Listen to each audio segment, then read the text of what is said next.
Good day and welcome to the lab chat that we are taking a look at today, which is going to focus on cash flow budgeting. And you can see that we are back in worksheet 2.1. And this time we are down on the tab that says cash budget. You've been working in net worth and now we're over here. So what we're going to do is try and identify what our cash inflows and cash outflows look like. So if you want an example in your book, you can use page 62.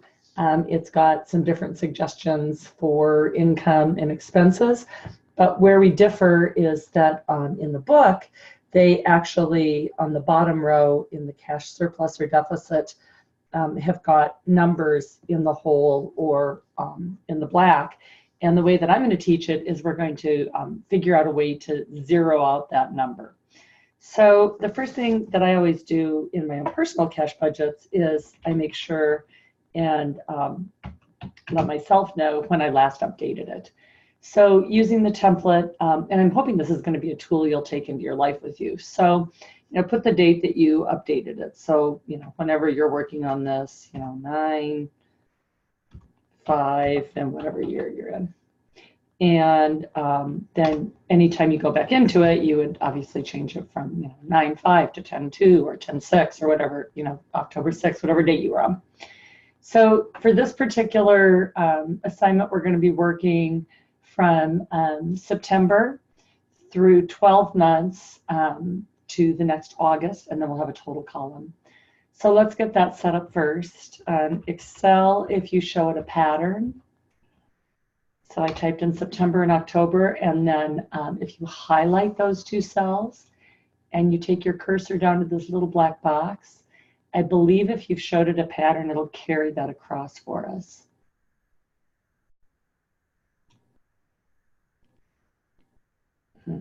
No, that's not what I wanted it to do. Okay, never mind. September, October, November, December, January, February, March, April, May, June, July, August. Okay. Whoop.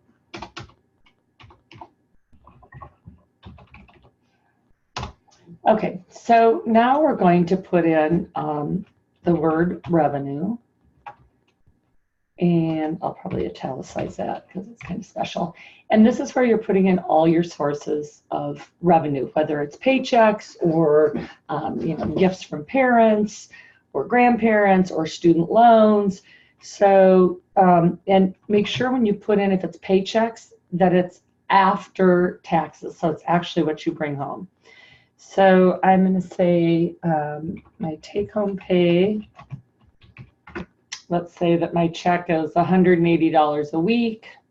So I'm bringing home roughly $720 a month. And I have that job. I don't have it during the summer months.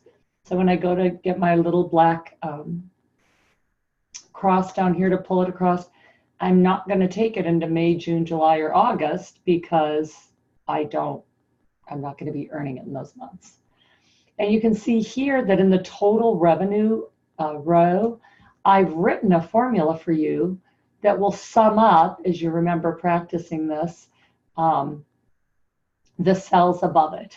And that actually should only be from C4 through C6. So let me pull that down. Okay, and then let's say that I also get some tips. And I get $150 a week in tips. So that's $600 a month. And again, that only goes through April because I do something different in the summer. And now I'm going to insert a row. So I'm going to click here on the 6, right click, and insert a row. And then I do get student loans. Don't worry about this right now. You don't know what it is. So I get my student loan checks in, honestly, I'm not sure. I'm sort of making this up, but I think that you get them in September. It's in January and August. And let's say I'm taking $2,500 from my student loans every time there. So, and then in the summer, the question is, what do you do in the summer? Some of you may have the same job in the summer. Some of you may go home and work. It may look different. I'm going to say in my mythical situation that I go home and I work, I bartend and I make a ton of money. Let's say that I'm working full-time. So I'm making $1,000 a month in wages and I'm making $1,500 a month in tips. And if you click and drag through both those cells, and that's what it looks like. But to be fully accurate, June and July are full months. May, I don't really get home till about the 10th of May, so maybe it's not quite that much. And then August, I'm back by the 22nd, so again, not quite that much. So what I'm encouraging you to do here, obviously, is to be as very specific as you can. And then I'm going to put in one more row because my grandma always sends me a birthday gift, and my gift is in November, or my birthday's in November. So now I'm going to look down, and I'm going to get rid of this column. And I'm going to see what my revenue is every month. And then I'm going to total that up for the year. And if you remember from the net worth column or net worth LabChat, you go to auto sum, takes that whole row.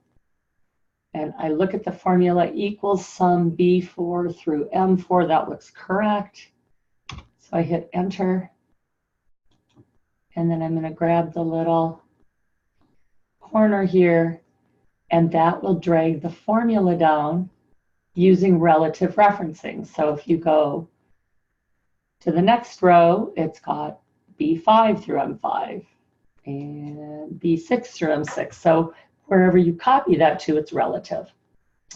Okay, then let's go down here. I'm pretty satisfied with this section. I still don't know what this is, but I'm not going to worry about it quite yet.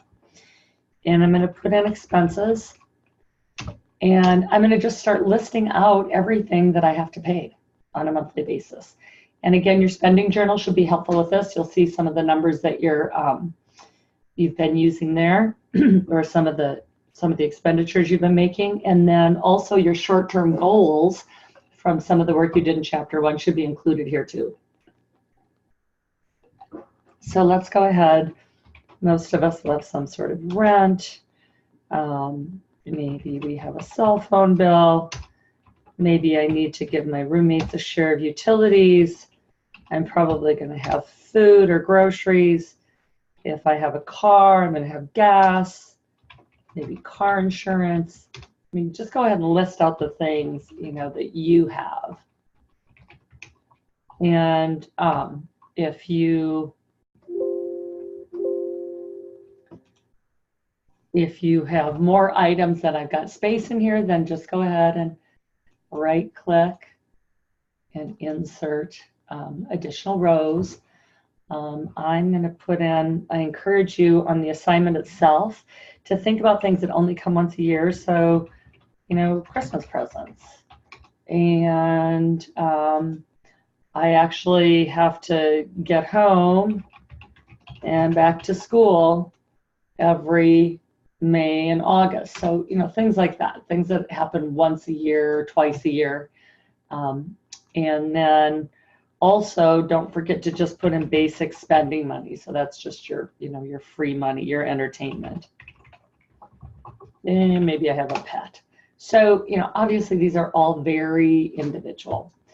So you're going to go through, and I'm just going to do a couple months, but just to illustrate what the point is. So my rent is, my share of rent is $325 a month. And my cell phone bill is $85 a month. And I have to put in $50 a month towards utilities. And you can see again down here in the total expense line that I've got a formula written in here. I can just carry this down for you. I've got a formula written in here that is going to sum up everything from B12 to B22.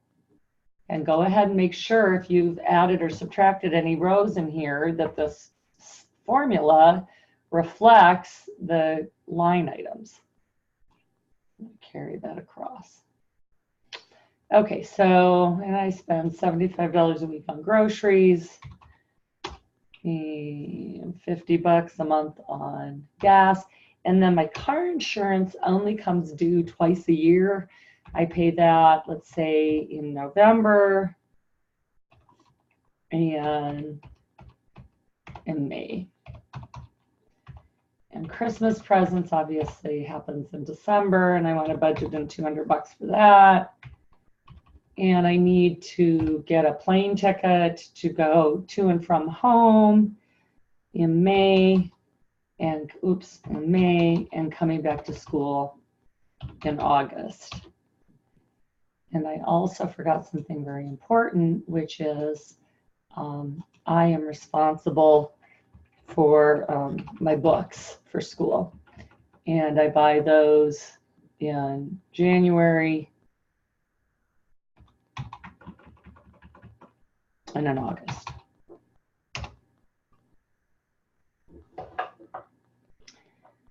And my dog costs $50 a month, except for in,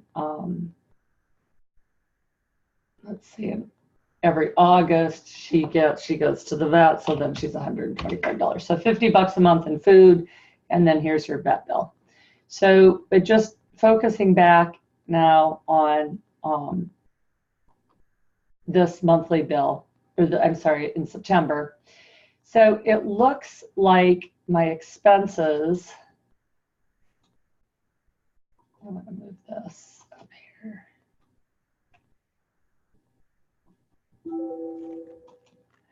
It looks like my expenses are definitely nowhere near my revenue in September. So that's great. I've got a $460 surplus. So I want to make sure to zero that out. In other words, my goal is to get this whole line to zero. So the question is, gosh, if you've got $460 extra in September, what are you going to do with it? Are you going to put it into your savings account? Are you going to potentially pay down a credit card? What do you want to do with it? So I'm going to have you enter whatever it is that you want to do with it. And I've decided I do have an outstanding credit card balance, and I'd like to be paying in my short-term goals. One of my short-term goals was to pay that off, to put $200 a month towards that. So, and then I still got a $260 surplus. That's amazing. I am going to put that in my savings account, and voila, I've taken care of my cash surplus and deficit. Now, if some of these things don't exactly turn out to be precise numbers, what actually happens won't look exactly like your budget, but this is a guide. Oh, sorry, I forgot to put in spending and entertainment. And let's say I spend $25 a week on fun stuff. So that's $100. Oh goodness, now I have a deficit of $100. So I need to get that back to zero, so I'm not going to be able to save quite as much as I thought. Now I'm back to zero. So go ahead and do this for each month. If items are the same every month, so for example, I've signed a lease through May, the end of May, for $325, I can just go pull that number. I don't have to keep entering it all the way to May, and et cetera, et cetera. So go ahead, but the car insurance is only those 2 months. So, you only have that in the 2 months. So go ahead and do your cash surplus and deficit. I'm going to have you submit a rough draft per the assignments, and then I'll make comments on it and turn it around back to you in time for you to update it and get the final draft back to me. So I hope you've enjoyed this lab chat. Thank you and have a great day.